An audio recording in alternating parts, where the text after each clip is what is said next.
Здравейте от geraka.com. Представяме ви поредният артикул от продуктовата гама на испанският производител Teka.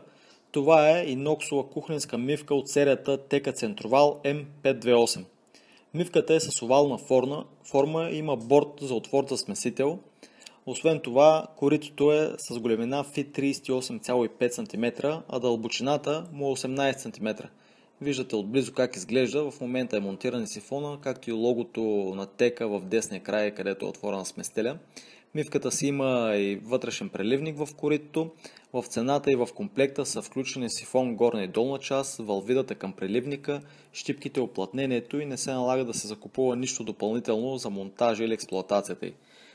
Мивката се предлага в два варианта като покритие. Тя може да бъде стандартната гладка мивка, която познаваме, или с покритието микролен против пръски и пръстови отпечатъци.